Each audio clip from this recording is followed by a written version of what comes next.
In the insane world of Guns N' Roses, where Slash's guitar sliced through the air like a blade and Axl Rose screamed as if fighting demons themselves, there was one man who always stood a step back, head bowed, hands keeping time amid the chaos.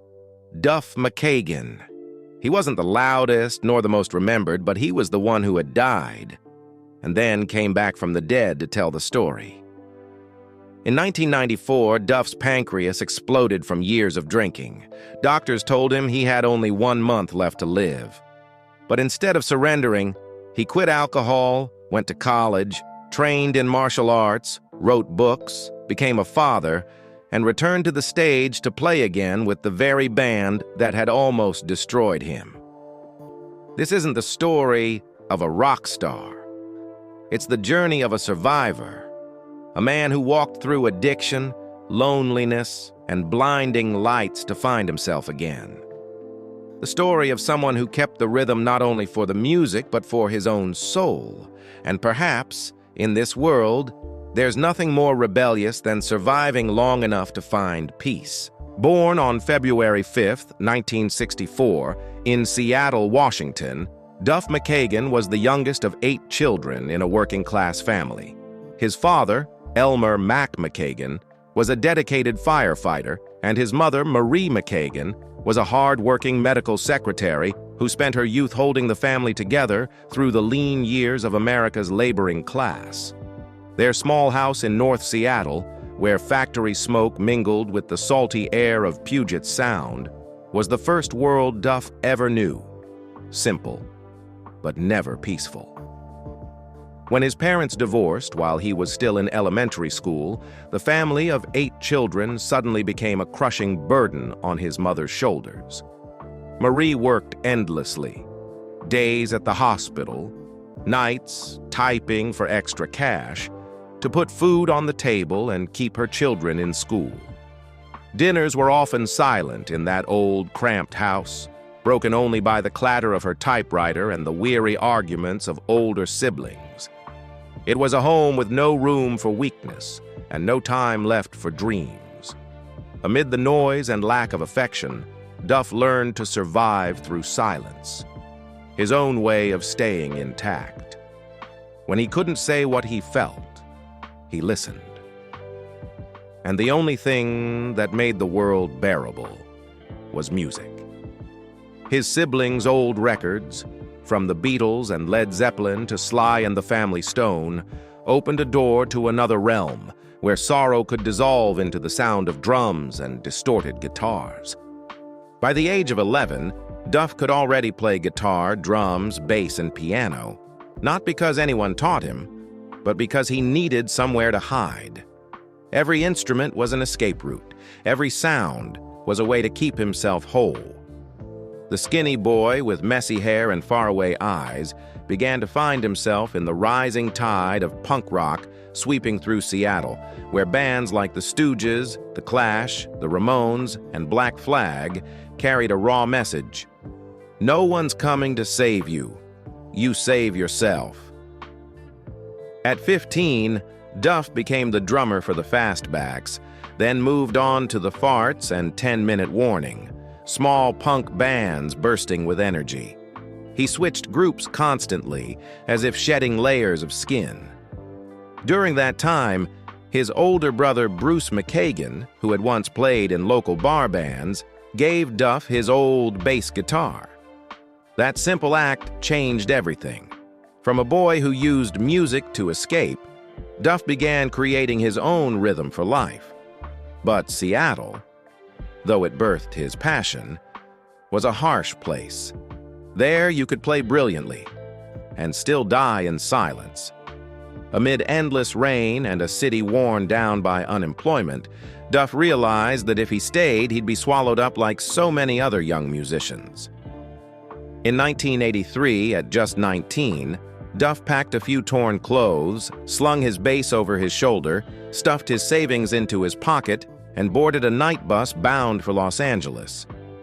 The city of lights, temptation, and dangerously sweet promises. He didn't know where he would end up. He only knew that if he stopped, he would disappear. And few could have imagined that this reckless journey would open an entirely new chapter, one where a wandering kid from Seattle would soon carve his name into the memory of the world. When Duff McKagan arrived in Los Angeles in the early 1980s, an era when glam metal ruled every stage, he might as well have landed on another planet.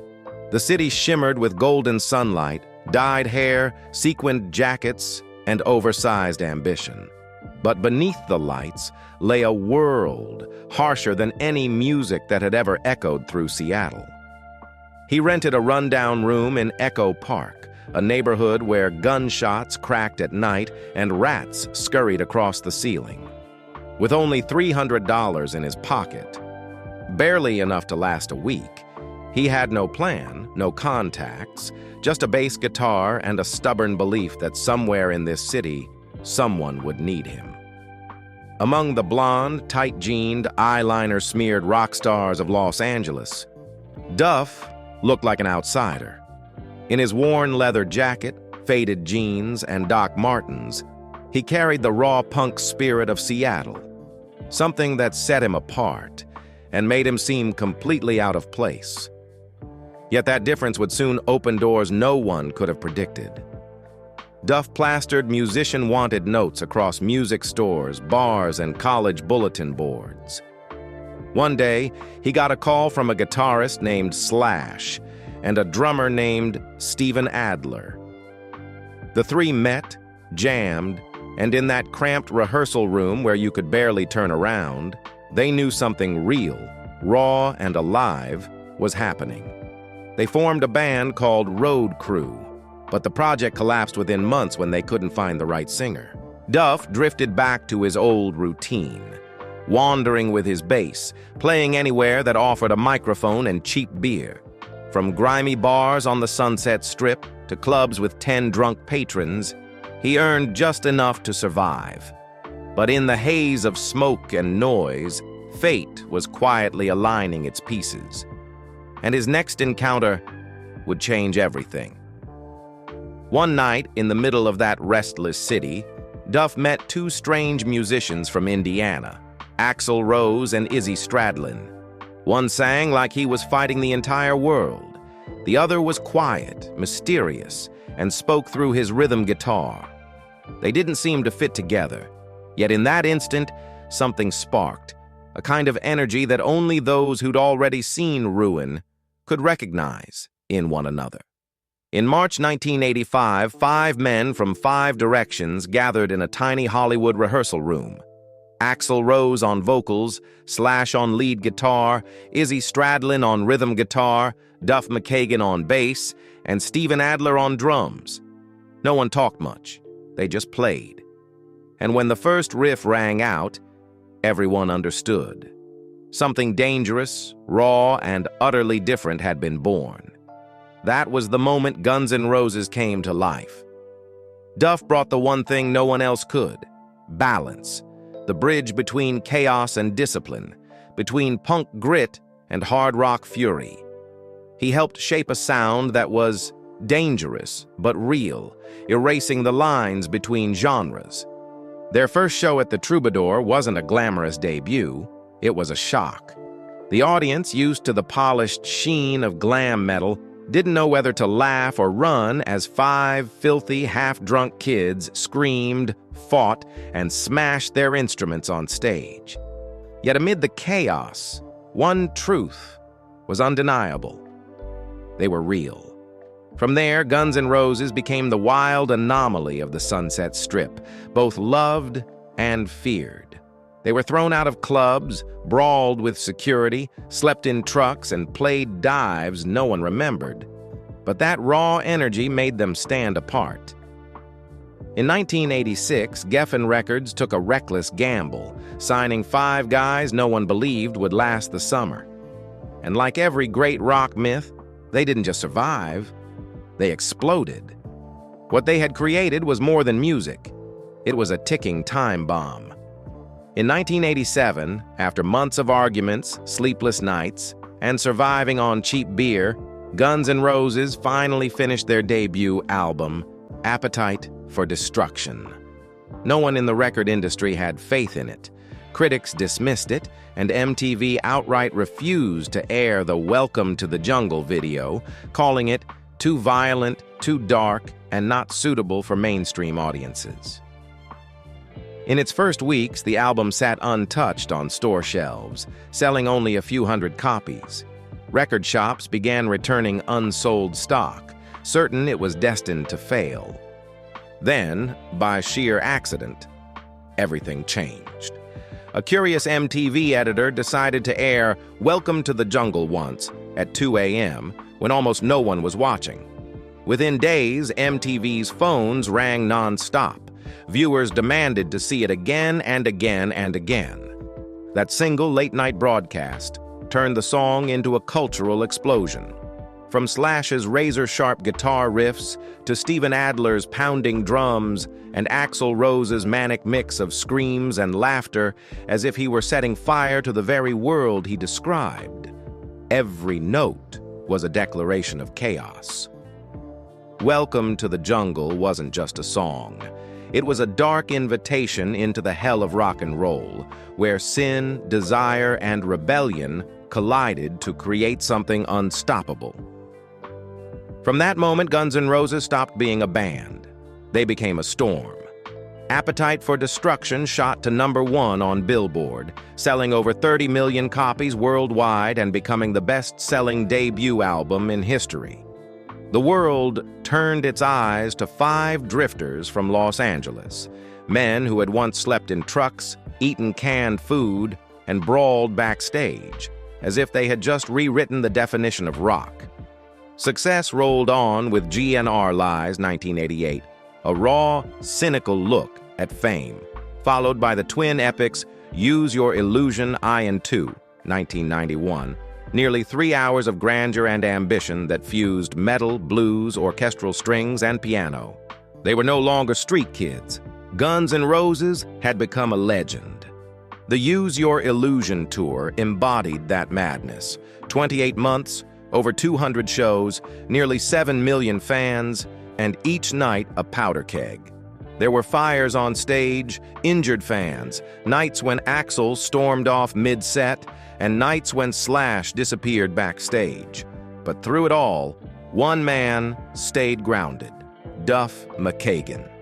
His bass on Coma throbbed like a prophecy, dark, heavy, and haunting, as if his body itself was voicing the pain of burning souls. And in So Fine, his first lead vocal, Duff revealed rare vulnerability, a raspy, trembling voice full of sincerity, a fleeting moment when the bassist stepped out of the shadows to remind the world that he too was wounded. But behind the lights lay the abyss. Guns N' Roses had become a symbol of both glory and self-destruction. A band living on adrenaline, burning everything they touched. Drugs, alcohol, women, violence, wrecked hotel rooms. These were no longer scandals, but a way of life. And Duff, once the most level-headed of them, was slowly drowning in his own addiction. He drank vodka like water, up to 1 liter a day. His body began to revolt. Hair fell out in clumps, his skin turned gray, and his hands bled while playing bass. Yet he kept smiling, kept performing, each pluck of the strings a silent dare to death itself. Doctors who examined him could only marvel that he was still alive. Even Duff wasn't sure if he was living or merely prolonging a long, slow collapse. To him, Guns N' Roses was no longer a band. It was a ritual of self-immolation, 5 men burning themselves alive to keep the music breathing. But as with every fire that burns too brightly, it began to fade. The brighter the spotlight, the deeper the shadows behind it. No one could have guessed that the man everyone assumed would fall first, Duff McKagan, the drunk with a bass, would be the one left standing to tell the tale. After the surprise success of GNR Lies, 1988, Guns N' Roses entered the 1990s as the reigning empire of rock and roll. They were the embodiment of excess and freedom, 5 men from the dirty streets of Los Angeles now gracing the cover of Rolling Stone, riding in limousines, living in mansions, and performing for hundreds of thousands each night. They had everything: fame, money, power, sex. But that was when the cracks began to show. Behind the scenes, a silent war brewed. Axl Rose grew tyrannical, obsessed with control, while Slash and Duff drowned themselves in alcohol to avoid confrontation. Steven Adler, once the band's wild heartbeat, sank so deeply into addiction, he could no longer hold his drumsticks. He was fired in 1990, replaced by Matt Sorum, a powerhouse, but missing the raw innocence that once defined them. The band had become a time bomb, shining brilliantly, but ready to explode. Amid the chaos, Duff McKagan became the last bridge holding the band together. He was both mediator and peacekeeper, calming Axl's outbursts, grounding Slash's reckless nights. He didn't talk much, he simply kept playing bass, holding the rhythm steady while the world around him spun out of control. In a world where everyone screamed to be heard, Duff chose silence to keep everything from collapsing. Then in 1991, Guns N' Roses dropped 2 bombs at once: Use Your Illusion, I, and 2. Nearly 3 hours of music, ambitious, sprawling, fusing metal, blues, piano, and orchestral grandeur. It wasn't just music, it was a statement of dominance. Songs like You Could Be Mine, Don't Damn Me, and Perfect Crime were pure fire, while November Rain and Estranged were tears, an extraordinary mix of violence and sorrow. Within that monumental project, Duff left a deep mark. He co-wrote several tracks, most notably So Fine, a song he sang himself in tribute to his late friend Johnny Thunders. His gravelly, fragile voice was full of humanity, like a man singing to his own soul.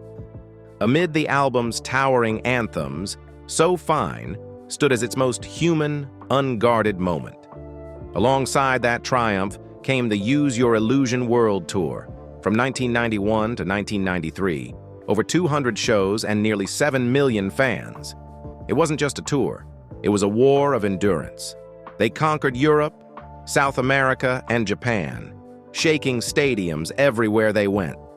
Yet behind the lights was chaos. Axl kept fans waiting for hours, Slash vanished backstage, and Duff drank to stay calm. Some nights, he was so drunk he could barely recall the set list. But somehow, he never lost the beat. In 1992, they performed at the Freddie Mercury tribute concert in London, a rare night when Guns N' Roses were seen not as outlaws, but as heroes of rock. When Axl sang Knockin' on Heaven's Door, Wembley Stadium sang with him. And for that fleeting moment, it felt like their sins had been forgiven. But like all beautiful dreams, that light lasted only one night. After that show, the fractures deepened. Izzy Stradlin, Duff's closest brother in spirit, quit, unable to bear the chaos any longer. Axl tightened his grip, while Slash and Duff exhausted themselves trying to hold together a band that was falling apart. In 1993, they released The Spaghetti Incident, a collection of punk and glam rock covers, the music Duff had grown up on. For him, it was like a letter to his youth in Seattle, to those nameless, hopeful days. But the audience didn't feel it. They only saw a Guns N' Roses that had lost its soul. The album sold well, but for the name, not the heart. By the end of the tour, Duff barely recognized himself. His body was swollen, his skin yellowed, his eyes sunken, and his pancreas was failing from alcohol abuse. On stage, he still smiled, still played, but every pluck of the bass sent pain stabbing through his chest. He was no longer the rebellious punk kid.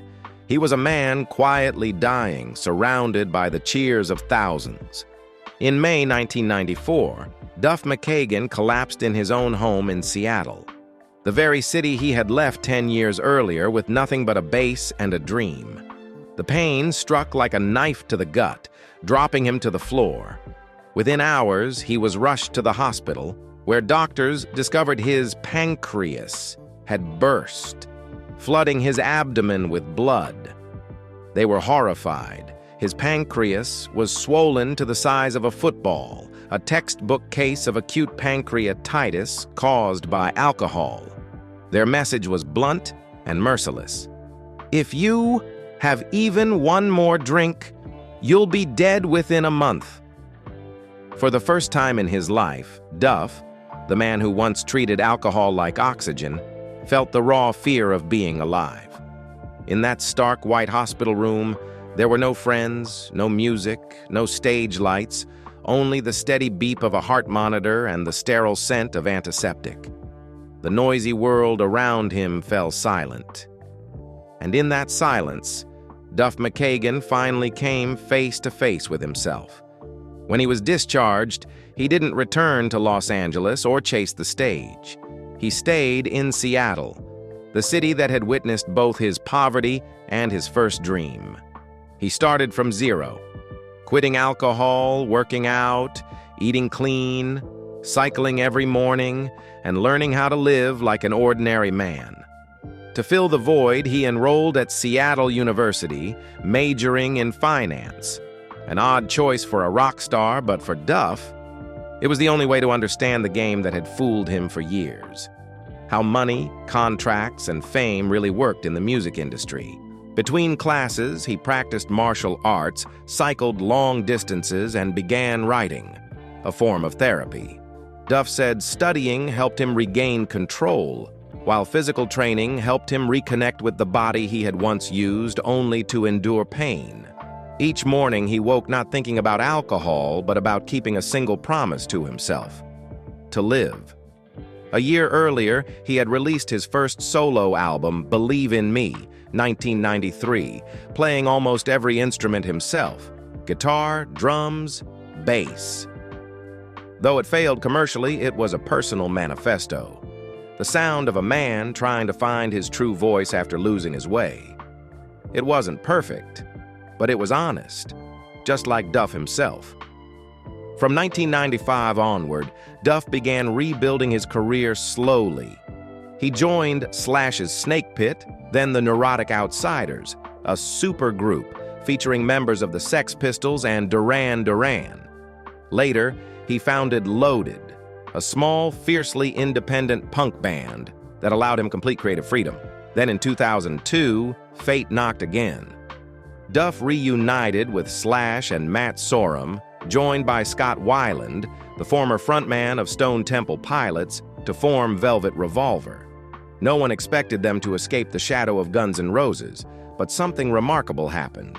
In 2004, their debut album Contraband shot straight to #1 on Billboard and won a Grammy in 2005 for Slither. Among familiar faces, Duff was no longer the drunken bassist of old. He was sober, punctual, disciplined, hitting the gym before shows, always knowing when to stop. From a man who had once destroyed himself, Duff McKagan had become the backbone of a new band, no longer seeking death through music, but finding life within it.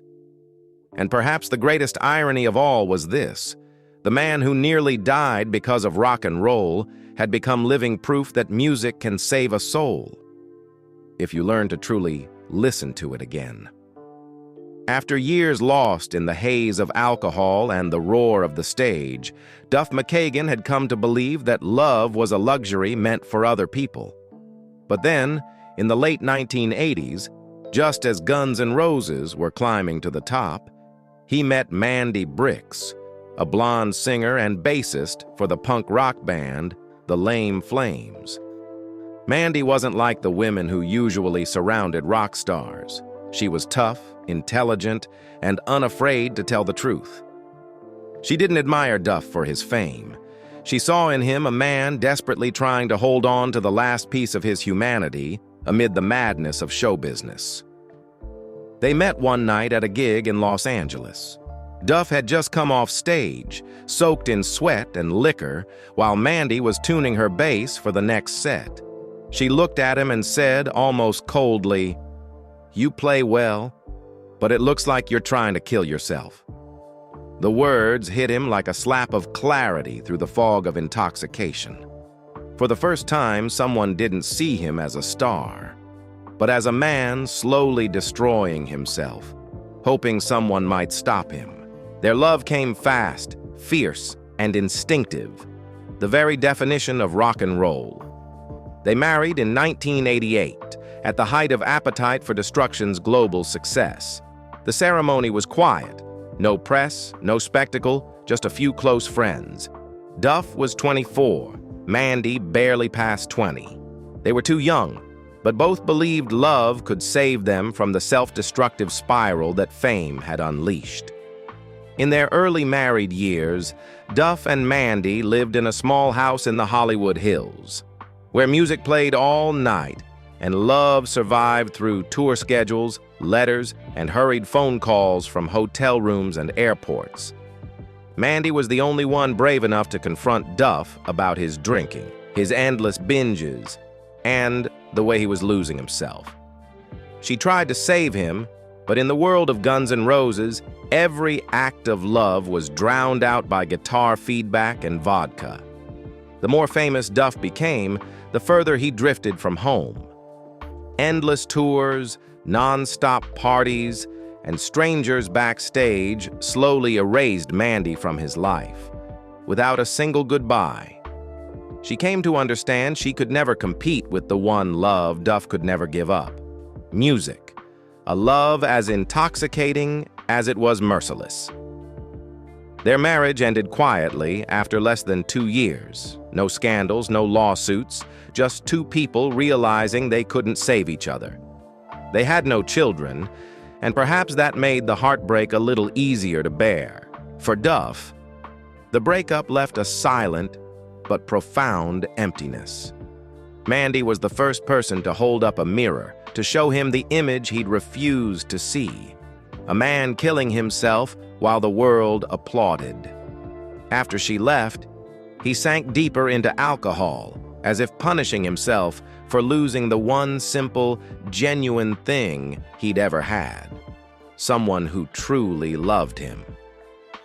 Years later, after he had sobered up and rebuilt his life, Duff rarely spoke of Mandy in public. But in one interview, when asked about the woman who helped you see yourself, he smiled faintly and said, "There was someone who tried to save me before I could save myself." He never said her name, but anyone who knew Duff knew exactly who he meant: Mandy Bicks, the woman who entered his life like a brief flash of light, just long enough to illuminate the edge of the abyss he was about to fall into. Their love didn't last, but it became the quiet soundtrack to Duff McKagan's emotional awakening, so that years later, when real love finally found him again, he knew how to hold on to it without losing himself. After his brief marriage to Mandy Bicks ended, Duff McKagan entered the 1990s with a heart full of scars. A man who still believed love was just a fleeting distraction between endless tours. But then, amid the chaos of Guns N' Roses' peak years, he met Linda Johnson, an ordinary woman from Seattle who had nothing to do with the glittering, noisy world he lived in. And it was precisely that difference that made her stand out. They met in early 1991 at a small gathering at drummer Matt Sorum's house. Linda knew little about rock music and even had to ask the person next to her, "Who's Duff?" The innocence of that question made him laugh, because almost no one ever spoke to him without mentioning Guns N' Roses. In Linda, Duff found something rare in his life on stage: quiet. Their love came gently, not wild and fast like it had been with Mandy, but deep and sincere. Linda didn't love Duff's fame. She loved his fragility, the man who could make thousands laugh on stage, then sit alone in silence backstage. They married in 1992, during the height of the Use Your Illusion World Tour. In those exhausting months, Linda became his anchor, the one person who steadied him when fame and alcohol began tearing him apart.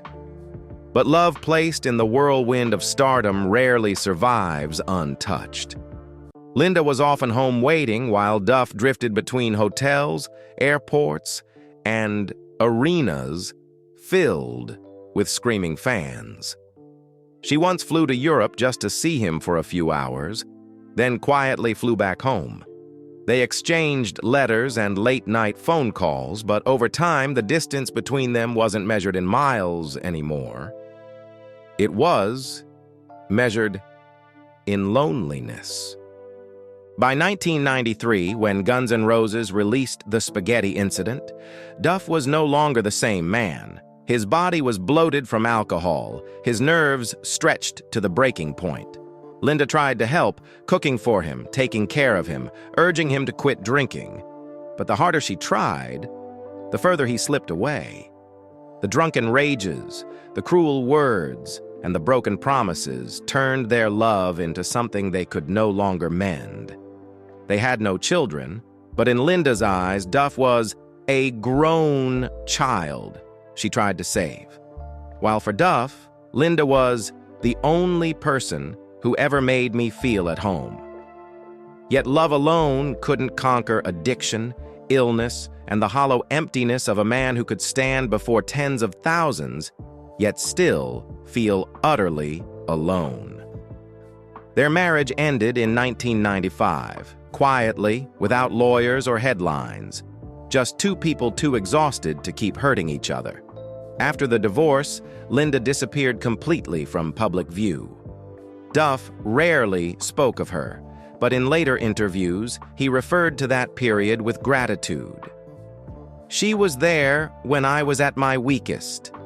And indeed, Linda wasn't just his second wife. She was the one who witnessed him at his absolute bottom, saw his body fail under the weight of alcohol, and was the first to glimpse, in his eyes, the faint spark of awakening. After their separation, Duff began rebuilding himself, physically and spiritually. He later admitted that it was Linda's departure that taught him one painful truth. No love can survive if you're not sober enough to keep it. She left his life as quietly as she had entered it, but Linda Johnson's imprint remained etched in what Duff would later call the calm between two storms.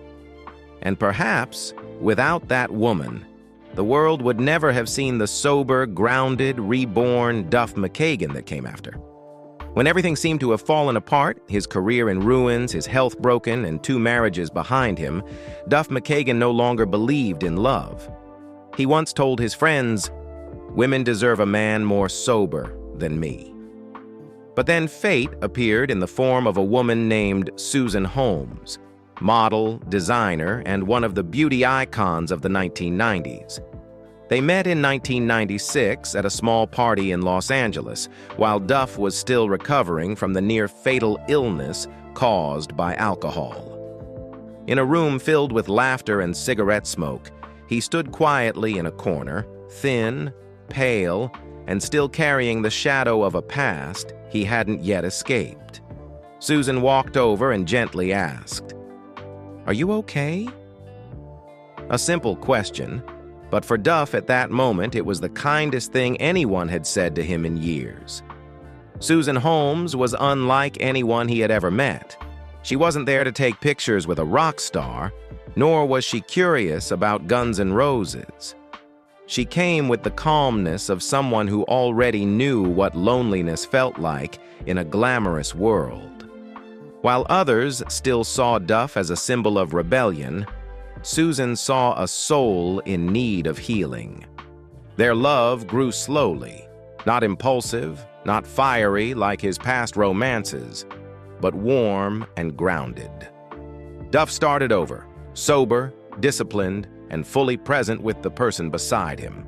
They dated quietly, away from the media, spending their days cycling along the California coast, cooking and reading together. Simple things, but for Duff, it was a new kind of freedom. In 1999, after 3 years together, they married in Hawaii in a small ceremony attended only by close friends and family. For the first time, Duff entered marriage as a sober man. He had quit drinking, gone back to college, and was rebuilding his life. For Susan, it wasn't a fairy tale wedding, but a promise that she would walk with him not through fame, but through the darkness he had carried for years. Their marriage, however, was not always easy. Duff still carried ghosts of his past, nightmares from tours, flashes of lost control, and the fear that he might lose everything if he repeated his old mistakes. But Susan didn't walk away. She became his companion and conscience, reminding him of balance and responsibility. While Duff focused on music and writing, Susan built her fashion brand, Susan Holmes Swimwear, which was praised by Vogue and Elle. They didn't compete. Instead, they created a shared world where each could simply be themselves. In 2000, they welcomed their first daughter, Grace, and a few years later, May Marie, the two little girls who taught Duff the meaning of unconditional love. In an interview, he said, "When I held my daughter for the first time, I realized what music, fame, and alcohol had never given me: peace." From a man who once feared loneliness, Duff became a devoted father, waking up early to take his daughters to school, teaching them to ride bikes and never missing a school performance. Still, happiness is never absolute. Their marriage went through difficult times, especially when Duff rejoined Guns N' Roses for global tours, while Susan managed her business and raised their daughters largely on her own. There were years when they lived in different cities, seeing each other only a few times a month. But unlike the past, Duff didn't run away. He called, wrote letters, and always kept his promise to come home. In an interview, Susan once said, "He's not perfect, but he's honest, and that's what makes me trust him." It was that honesty that carried them through every storm, through industry scandals, illness, and the pressures of fame. More than 2 decades later, Duff and Susan are still together, living in Seattle, the city where his story began and where he nearly lost his life. They've chosen simplicity, morning bike rides, charity work, and raising their daughters to be kind and independent. For Duff McKagan, Susan Holmes is not just his third wife. She's the calm chapter in a book once written in blood and fire. From a musician who had lost himself in fame and self-destruction, he became a family man, a grateful husband, a devoted father, a man who learned to slow down and say thank you. If Mandy Bicks was the one who made him realize he was destroying himself, and Linda Johnson was the one who watched him fall apart, then Susan Holmes is the woman who brought him back to the light, with a love that was quiet, steady, and full of grace. And perhaps, among all the songs Duff McKagan has ever written, the most beautiful melody is the one he's lived since meeting Susan, where rock and roll is no longer a scream, but the steady heartbeat of a soul finally at peace. After all the chaos and exhaustion, Duff McKagan quietly left Guns N' Roses in 1997. No press conference, no farewell tour, just a simple email to management that read, "I can't do this anymore." By then, Axl Rose had almost full control of the band, and Slash had already left. The generation that once screamed their names had now watched them crumble in bitterness. For Duff, walking away wasn't just leaving a band. It was letting go of a part of himself, the part that had nearly killed him many times. For the next 13 years, he virtually disappeared from the rock map. No scandals, no interviews, no Guns N' Roses. Duff devoted his life to his family, his studies, his small independent band Loaded, and long morning bike rides around Lake Washington. He lived slowly, watching the rock world rage on without feeling like he belonged to it anymore. But deep down, one wound still refused to heal. Its name, was Axl Rose. Then, in 2010, something no one ever expected happened. During a Guns N' Roses concert in London, Axl surprised the crowd by inviting Duff to join him on stage. When the announcer said, "Duff McKagan," thousands of fans thought they'd misheard. But there he was. Duff walked out, hugged Axl, and played "You Could Be Mine," as if time had never passed. No one knows what they said to each other before that night, but the brief handshake and quiet embrace marked the end of 2 decades of resentment. 6 years later, in 2016, the impossible became real. Guns N' Roses reunited. Axl Rose, Slash, and Duff McKagan, 3 shattered pieces of a once-living legend, stepped back onto the same stage for the Not in This Lifetime tour, ironically named after Axl's old remark when asked if a reunion would ever happen. And yet, what was once not in this lifetime became one of the most moving miracles in modern rock. The tour lasted for years, spanning more than 30 countries and grossing over $580 million, becoming one of the highest-grossing tours in music history. But what mattered more than money or fame was the atmosphere. No riots, no chaos, no fights backstage. Just a few middle-aged men, gray-haired, holding their instruments, playing the songs that had nearly destroyed their lives, now in sobriety, gratitude, and peace. For Duff, this wasn't magic. It was reconciliation, with music, with his brothers, and with his own past. Every bass note he played wasn't rebellion anymore. It was forgiveness. For the mistakes, for the years of being lost, and for those who had once hurt him. As the crowd roared, Duff McKagan smiled. No alcohol, no anger, just music. And the same brothers still standing beside him. More than 40 years after he first picked up a bass, he had finally found what he'd been missing all along: peace in the sound of his own instrument. At 60, Duff McKagan is no longer the skinny, drunken rebel of the late 80s. Today, he lives a quiet, healthy life in Seattle, the city of rain, sea air, and second chances. His mornings begin not with vodka, but with black coffee, a long bike ride around Lake Washington, and martial arts practice to keep his body and mind balanced. Afterward, he retreats to his small home studio, filled with guitars, basses, and unreleased recordings. Duff still writes, sings, and performs, not out of rage anymore, but from pure love for the craft. In 2023, he released his 3rd solo album, Lighthouse, a defining milestone in his rebirth. Unlike the explosive aggression of Guns N' Roses, Lighthouse is intimate, acoustic, and deeply reflective. Songs like Long Feather, Hope, and Forgiveness don't scream or rage. They quietly tell the story of a man who walked through darkness and chose to stay in the light. The album feels like a journal written by someone who has hit rock bottom and found redemption in life's simplest things: breath, family, and forgiveness. Then, in 2024, Duff embarked on an extensive European and US tour to bring Lighthouse closer to fans. The tour stretched from October through the end of the year, across 15 cities in 11 countries, followed by a US leg in November, with stops in New York, Boston, Chicago, Denver, Los Angeles, and his hometown of Seattle. Around the same time, he released Lighthouse Deluxe Edition, featuring 8 new tracks and 3 live performance videos.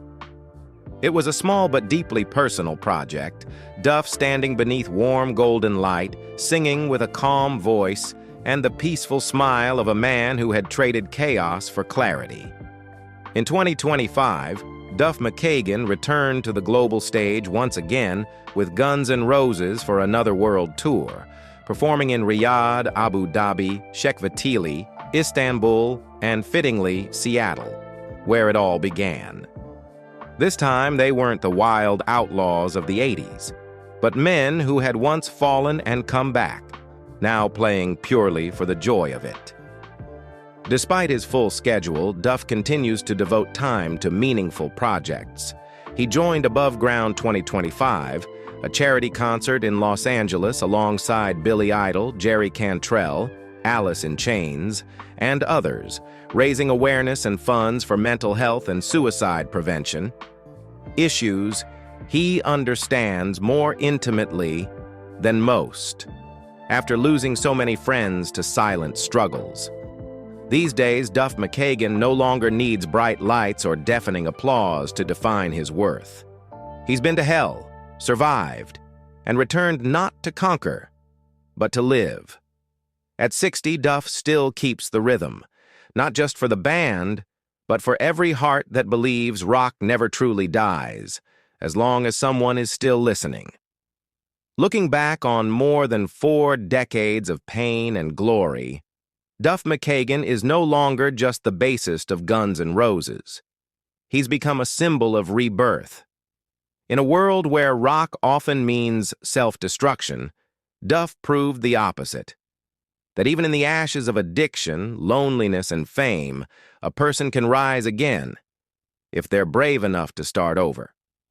His greatest legacy doesn't lie in the tens of millions of albums sold or the sold-out tours, but in his survival, in the way he lived to tell the story. Duff wrote books, It's So Easy and Other Lies, spoke openly about addiction, illness, and fatherhood, and became a speaker, investor, and inspiration for countless people who've stood at the edge like he once did. Not with grand speeches, but with bone-deep honesty. On stage, he still stands where he always has, to Axl's left, behind Slash, but this time, everything feels different. His bass is no longer the rhythm of rebellion. It's the breath of a man who has learned the value of silence. The fans who once screamed his name now watch him with respect, not because he's a star, but because he's the one who kept the heartbeat of the band alive. Duff McKagan has lived it all: fame, hell, loss, resurrection, and finally, peace. At 60, he no longer needs to prove anything. He simply lives by the truth it took him a lifetime to learn. Rock isn't about destruction. Rock is about survival.